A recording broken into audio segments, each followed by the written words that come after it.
गर्म हवा की लेयर बन गई। तापमान इतना ज्यादा था, सड़क पर जब सूरज का प्रकाश पड़ा तो पानी की चमक सी देखने को मिली। इसे मृगमरीचिका भी कह सकते हैं, क्योंकि गर्मी ऐसी है कि इतिहास खोजते भारत में इतिहास बनाते हुए पड़ रही है। आलम यह है कि दुनिया के तापमान बताने वाले इंडेक्स में 15 सबसे गर्म शहरों के बीच 10 तो भारत के ही हैं, जिनमें यूपी का बांदा 16 मई को 49 डिग्री तापमान के साथ सबसे गर्म शहर के तौर पर दर्ज हुआ। चूरू में तापमान 48 डिग्री रहा। ऐसे ही भारत के अलग अलग शहरों में कमोबेश तापमान एक जैसा रहा। फिर चाहे बात कर ली जाए राजस्थान की, दिल्ली की या हरियाणा मध्य प्रदेश की, तपती गर्मी से कहीं ट्रांसफार्मर जलने लगे तो कहीं समय रहते ही सुरक्षा के पूरे इंतजाम किए गए। राजस्थान में गर्मी की अगर बात की जाए तो दुनिया के टॉप 10 गर्म शहरों में राजस्थान के 3 शहर हैं।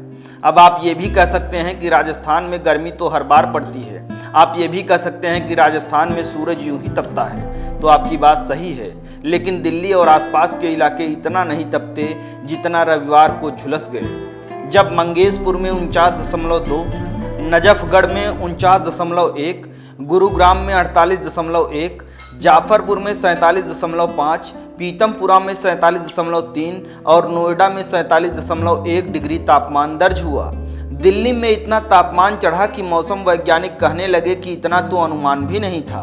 सवाल ये है कि अनुमान तोड़ गर्मी कैसे पड़ रही है। सवाल ये है कि दिल्ली में तापमान 49 डिग्री के आसपास क्यों है। सवाल ये है कि जम्मू कश्मीर में आप गर्मियों में घूमने जाते हैं, वहाँ भी तापमान 30 डिग्री के पार है। बेइंतहा गर्मी के पीछे मौसम वैज्ञानिक बताते हैं कि मार्च, अप्रैल और मई में होने वाली बारिश में भारी गिरावट। सवाल ये उठता है कि उफ, ये गर्मी आखिर अभी कब तक कहना पड़ेगा। देश में आपदा के चलते लोगों की मृत्यु में 12% की वजह जानलेवा लू है। आप भी अपना ख्याल रखिए। जब तक बहुत ज़रूरी ना हो तब तक बाहर ना निकलिए, और बाहर निकलिए तो सुरक्षा के सारे मानक पूरे करते हुए ही निकलिए। शरीर में पानी की कमी मत होने दीजिए। जानलेवा गर्मी से खुद सतर्क रहिए और अपने घर वालों को भी अलर्ट रखिए। राष्ट्र से जुड़ी हर खबर के लिए जुड़ रही है एनबीसी हिंदी के साथ। अगर आपने एनबीसी हिंदी को सब्सक्राइब नहीं किया है तो फौरन कर दीजिए। वीडियोस को लाइक कीजिए, शेयर कीजिए, कमेंट सेक्शन में जाकर बेबाकी से अपनी राय रखिए।